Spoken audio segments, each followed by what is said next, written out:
Hello, everyone, and welcome to Samuel's Racing Show. I'm Samuel Ryman. I am being joined by Joe Peak, and we are here to talk about the Belgian Grand Prix, or lack of a Belgian Grand Prix. I think you all know what we're talking about. Well, first off, let's get the formalities out the way. Welcome, Joe. I know you're not too pleased with how things went down yesterday, but you're here to chat. Yeah, I'm a bit spicy today. Probably, I'll try to keep it within reason. But thanks for having me on. As soon as you mentioned wanting to have me on, I was like, oh boy, I think something big happened this weekend, and there's some big things that happened this weekend. Yeah, well, I was already thinking about having an episode before the race happened. And if yesterday's Grand Prix hadn't gone the way that it did, the big story of a weekend would be Eau Rouge, Radalon Complex, and all of the crashes that took place there. The six-car W Series pile up, which everyone was able to walk away from okay, fortunately. And then obviously Lando Norris's crash in qualifying. Now, the causes of those incidents were not abnormal. It was kind of a force majeure incident for the W Series. You know, every now and then you get sessions where it starts raining in the corner, the drivers are caught off guard, and they all skid off. It happens. Lando Norris, honestly, I kind of agree with what Martin Brundle was saying in the broadcast. It was driver error that led to that crash that he had in qualifying. But the problem is the subsequent crashes, you know, that the extent to how hard those impacts are and how ugly things can get down in Eau Rouge is a legitimate concern, because these aren't one-off incidents. As the cars have been getting faster, the incidents have been getting worse. What are your thoughts on all of that? This is a hard one because we're dealing with people's lives. So often we talk about the entertainment side of this thing. And we debate that a lot on this show. But to me, it gets a whole lot more serious here when you start dealing with someone could die, which is the case a lot in racing. I agree with Martin that we'll never be able to take the danger out of racing completely. And I think we need to accept that no matter what we do. But I don't think that means we should accept how things are. I mean, that's how it went back, you think, 25 years ago or so with the weekend at Imola with Senna and Ratzenberger. They could have easily said, this is just a part of racing and we accept it, and not change anything. And how many more drivers would we have lost since then? They said, no, we can do better and we can improve it. And I think that's the way they need to look at it here, because we got away pretty lucky. Obviously, yeah, the glancing blow for Lando kept that from being too bad of a wreck. But I watched that W Series wreck, and I think some of the recent additions, such as the Halo, saved some lives. And I think they probably got away lucky that there weren't some major injuries, that there still could have been things that could cause some major injuries and things like that. And there's stuff that could have been done with the track maybe. But our eyes have been opened, and I think that's the way that we need to approach this is, okay, what do we do from here now that we know and have seen that this has been a consistent issue now? Yeah, I think racing fans really don't want to get rid of the turn, the Eau Rouge complex itself, because it is such a historic turn, such a fun turn for the drivers to go through. I'm pretty sure anyone who's considers himself a moderate racing fan or better is familiar with the term, maybe in simulators or games, driving through it, and they're like, oh man, this is cool. And I kind of see where Martin was coming, also where he said in 1994, when we had, you know, if we try and tighten the chicane or something to make cars slow down, you always run the risk of someone hitting their competitor from behind, you know, and being launched as you're going down the hill, which it could be dangerous in itself. So really, even though, yes, the turn is kind of not as cool as what it used to be because it's flat out now, whereas they used to have to lift, it used to be a challenge to go through it flat out. I don't think it's a turn at the problem. I think it is that barrier on the left-hand side, but you have so many hills, and I think there's also a building there on the left-hand side of the track exiting Eau Rouge that, you're kind of limited with what you can do down there. So, but it seems people are taking it seriously, and hopefully there will be some changes made in the future. I'll get your final thoughts on that, and then we're going to head into the meat of our discussion, which was the race yesterday. I think it's funny that you said that it is what it is, because I don't think that necessarily needs to be the case. Yes, some of it is probably limited by money, but I think the extent of changes they made for safety in the past, they could probably spend a little bit more. And I think you could extend some more runoff area. You could, either move or demolish the building or cut into the embankment, or maybe just make it so that it's a smooth embankment that just kind of goes up, maybe do like a Zandvoort sort of thing. I don't know. I might sound like an idiot to people who know more about the safety side of it and the science of that, but I feel like we do need to overlook and take away those barriers and say, well, not the physical barriers, but the mental barriers, and say, we can't limit ourselves to, you can't do this. If it makes it safer and keeps the nature of the curve, then yeah, let's do it. Because I'd like to keep it too. I like Eau Rouge, and I like that it is tough. But anyways, yeah, that's how I feel about it. All right. Now, the reason we started with the incidents was, one, I wanted to be chronological about it all, but two, I think it also impacted what happened yesterday. Now, as a person in my nice, cozy apartment watching TV with chores to do, I'm pretty fortunate. The fact that it went on for a few hours meant I got to get some stuff done around the apartment while it was all going on. The people standing there out in the rain, waiting for 3 hours for their kids, trying to explain to them why they can't watch their heroes go around the circuit, they didn't have it as fortunate. Yeah. Unfortunately, this one's probably going to go down in the realm of Indianapolis 05, the US Grand Prix. Mostly for me, because I feel like there were outs and things that they could have done to make it possible, but chose not to. I think what upset me more, because you saw how upset I was last night about the whole thing. Yeah, I tweeted about it quite a bit. Is they intentionally went out and admitted as such to get the minimum laps in so that it would count as a race towards points, which meant we're not going to get a race tomorrow, or, well, what would have been today when we're recording this, or, later in the week or something, or maybe try to schedule to come back later in the season. That to me is the huge failure. Is you said, okay, we're just going to trundle around behind the pace car, call that enough, and give out prizes. I don't know any race fan that really wants that, unless you're like super hardcore fans of Verstappen, Hamilton, and Russell. And I'm glad to see them get those stats on, but at the same time, I'm kind of not. Yeah, I'm kind of glad that Norris or Russell didn't end up winning, because I think that would have been a bad way to get your first win. Yeah. But kudos to Russell, by the way, on qualifying second, because I've had my doubts about him. I've always thought he's a good qualifier, but then he never performs on race day. But now you realize, oh, he's a super qualifier. And you remember at the start of the season when Verstappen passed Hamilton at Bahrain off a track and had to give it back? And we were like, oh, that is going to be the highlight of the season if it comes down to 2 points at the end of a season. Oh, God, yeah. Yeah. All the stuff has happened since then. This has been our generation's 1994, I guess. Yeah. There's just drama after drama after drama.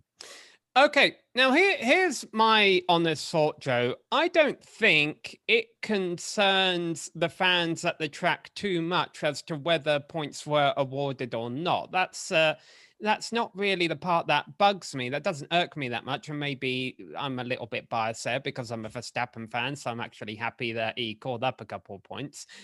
But it's the fact that there, wasn't a race at all, and also the subject of refunds. And so I think there's two different arguments here. I'm Mm. curious to get your thoughts on what the ways out were, because in my mind, the only way out would have been moving the race till Monday. And that was virtually impossible on the basis that they can't guarantee that they would have enough safety workers. And that begs the question to me, and I'm surprised I haven't seen this question more, is why are the safety workers volunteers? It doesn't, I don't know if they are in NASCAR, but it never really bugs NASCAR that much, does it? They come up, they've got like or at least they used to have a pit worker, a NASCAR official for every single pit stall to check at the tires. They do it all electronically now, but a couple of years ago, and I'm pretty sure those guys would have been paid employees. Surely you could Formula One's got enough money to pay staff so that this wouldn't be a concern, maybe. You would think so. I would hope so. I I kind of wonder if it's a case of this is how it's always been, and so that's a cost-cutting maneuver that they can pull, and so they haven't seen fit to do so. I wonder if maybe this will help change that. I don't know. Um, I would hope that there's enough anger from fans that maybe it will, because I'm pretty certain also the Homatro safety team for IndyCar also is all paid and travel along with them. What were the ways out you were thinking of? You mentioned you thought there Yeah. was a way out of it. Well, that's the main thing that I was speaking of, is moving it to the following day. I feel like there should probably be ways to ensure that there's safety workers.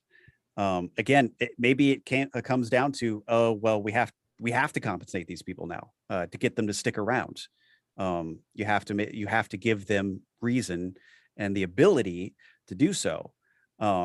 And if they weren't willing to spend the extra little bit of cash to do that, then that says a lot about things with them, because this was my main beef. And yeah, I know I mentioned the points. That really wasn't. I'm more with you, honestly, that it was that they didn't get to watch a race. I would be very upset if I was one of those fans and I just saw them trundle around. Yes, you got to see some support races and you got some other racing.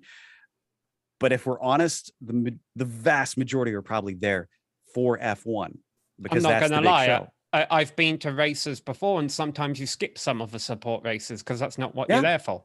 yeah, exactly. Um, so they screwed a lot of fans out of what they came specifically for. And for me, since there's so much talk about this is entertainment and that's what racing is, yes, it's a sport, but a big part of it is entertainment. You're basically foregoing, honestly, both parts of it by what they did that day. It was no longer a sport. They just ran around at 60, 70 miles an hour behind the pace car, and they didn't entertain anybody. I can't think that they deluded themselves that they entertained anybody with what they did that day. So they failed on both those parts. That's not providing the money's worth to your fans. If that's how you feel about your fans, that hurts my opinion of F1 and its organizers quite a bit. Okay. I think they need to do something. I'm glad you finally ended that by saying F1 and their organizers, because there's three different entities you could be mad at here. And the thing is that the one that a lot of people might think they need to be mad at isn't really the one they should be mad at or whatever. So the three entities are the Circuit de Spa-Francorchamps, the track, Good point. Formula One, the people running what's going on, and the FIA, the people who make the rule book that Exactly. tells F1 what needs to be going on. Now, on paper, I think the people. Well, let's talk about the track, right? Okay. When you buy a ticket to the race, you are buying that from the track. I'm correct there, right? Yes. Yeah. Yeah. So if anyone's gonna refund on a sheet of paper, if anyone is going to refund the fans, it would have to be the racetrack. Here's the That's problem. true. Here's a Yeah. problem. Racetracks are expensive, and getting Formula One to race at your racetrack is expensive. The Circuit de Spa-Francorchamps has a lot of expenses. How the hell does it pay for that? Ticket sales. If they go and refund every single fan who paid for a Sunday ticket, well, a lawyer or some kind of stringent person working for the circuit is going to say, hey, we did everything in our power to make sure these fans had a good time. We set up the facilities. We ran all these support races with no problem. And so we have no right to refund these tickets. And they're right. They don't. But I think that's fair. Yeah. yeah. So I don't think that should be on the circuit to kind of force that refund, because that's a big. They just went through all those floods. I think that cost Yeah. them a bit of money too. Yeah. So really, if you're going to be mad with anyone, if anyone really needs to take action here, it's Formula One or the FIA. And I think the best thing for them to do is for Formula One to work out a deal with the track so that the track can refund the tickets, or at the very least put a credit on the account of the people who were there. I think that's a great point, and honestly, probably the best way to go about it. Because as you mentioned it, the gears were turning, as they sometimes do, and they did get some money's worth. The problem is they didn't get a good chunk of the money's worth for the main reason to go. So yeah, maybe not a full refund, but yeah, I think that's probably the best way to go about it is money from the FIA or F1 to the track to use as credits to the fans in some form or fashion, saying, you get a free ticket to such and such event. Maybe it's something other than F1. I don't know, but the fans deserve some racing, and even if that can't be F1, you got to give them something for their time and passion and effort and funds that they put in to going to see it. Because I think that's the other thing, is those tickets are not cheap in terms of most race events. And I think that's partly what would make me so mad, is that I spent a lot of money just to specifically go see F1. If I went, that would have been my first F1 race I ever watched in person. And to not get to see that would be like, give me something for my time and money. I'm surprised with all the rule booking going on that was happening here. The F1's almost hands being tied by kind of like the rule book that the FIA provides them or whatever. That something like this hasn't happened before. And Yeah. we mentioned this earlier. We mentioned this earlier that maybe Formula One accepts that their marshals are volunteers because there's very rarely a reason to call them back on Monday. Normally they find a way to get the race in on Sunday, and I don't think this has happened for a while. I think it might have happened in Japan about 10 years ago. They just completely cancel the race. And, there is no race anyway. This is the first time, surprisingly, that we've ever had the situation where there was only a one-lap race. And I wonder if a lot of that is due to the fact that we have a fairly modern rule now since Canada 2012 that the race must be completed within 4 hours of it being started, or something along those lines. And then it was like, well, why is a pace car doing a pace lap? Why is that considered the race start, even though it's not the race start? Yeah, something needs to be fixed there. Yeah, and I totally understand. And this is the other thing that's tricky to me is you start to bring in, when you move dates and things like that, there's all kinds of broadcasting issues. There's all kinds of sponsor issues, expectations, and probably contracts. You mentioned lawyers before. I've gotten into reading and watching videos from lawyers, and it's always much more complicated than we want it to be, unfortunately. But I digress. That's always tough to try and move those things. But again, it's who are they trying to please? Are they trying to please the corporate entities, or are they trying to please the fans with the product that this is supposed to provide? Where is their focus? Is what they need to answer. And that can answer those questions and those weird rules, such as the rule of the limit of time. That's there for the broadcasting because they need the TV show to go within a certain amount of time. They probably have to try and squeeze that in, and that's so that they don't go gobs over. But then does that rule need then to be tweaked so that it doesn't go over, but you still get a show maybe the next day? I don't know. Yeah, no, it's definitely gave F1 something to think about this weekend. They're kind of three stories here of a weekend then. What we're going to do about circuit safety at Eau Rouge, what are we going to do about trying to make sure the fans get a race, and what are we going to do about the fans who didn't get to see a race, or when fans can't see a race because Mother Nature says so. If you were in the Formula One or FIA board meeting right now, which of those would be your top priority? Safety would probably be the first one. Again, to me, when it comes down to lives, that takes precedence. Yes, I'm very upset about the failure to provide fans entertainment. But before that, I think looking at that track and figuring out what can be done needs to come first.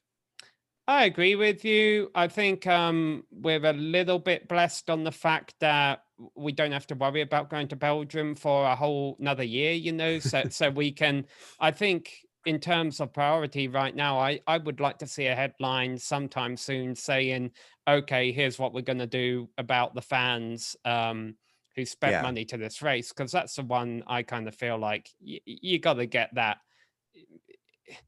Formula One a few years ago didn't care about PR as much, I don't think. I think now they do care about it.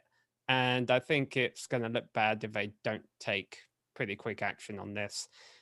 But I agree. And I want to tack on to that. I'm glad you brought that up because that's what surprised me so much is since Liberty took over, they've been making a lot of great steps about their public image and engagement with the public. So this seems like a very surprising failure for them because I would have thought the higher ups would have been watching and be getting on the phone and say, do this or do that to whoever is in charge down there so that they get entertainment. So I don't know. Well, the good news for us fans who weren't at the race is that we've got entertainment still coming up very shortly because we have, I think, back-to-back races at Zandvoort and at Monza.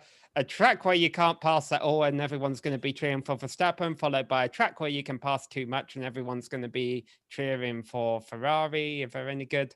So we got things to look forward to here over the next couple of weeks. And sprint qualifying at Monza.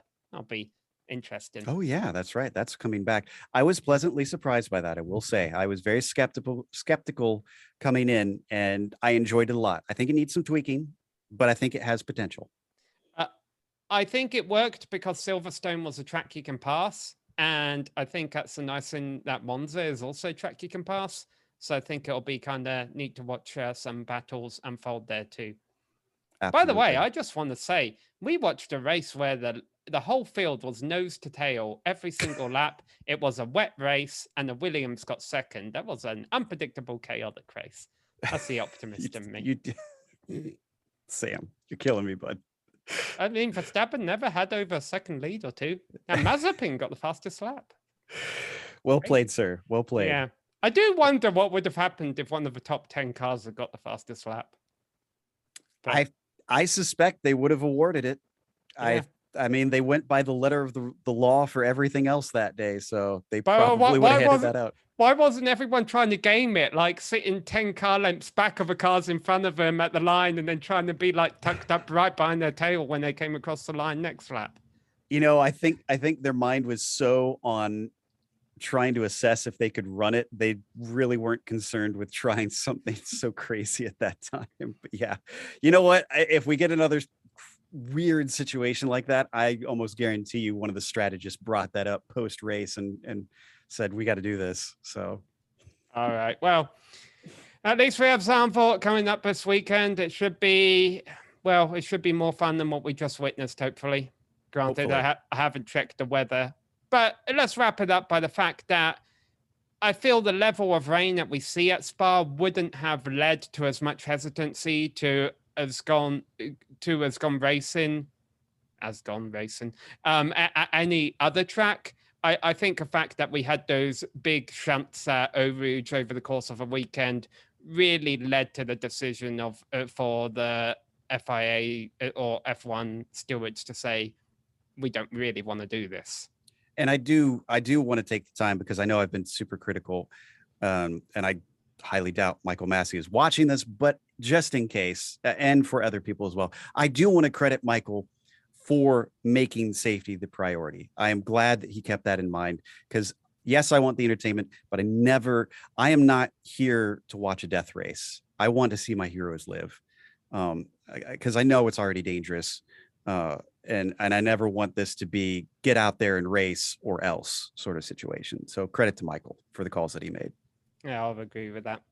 All right. Well, thanks for Drew for coming here. Thanks everyone for watching.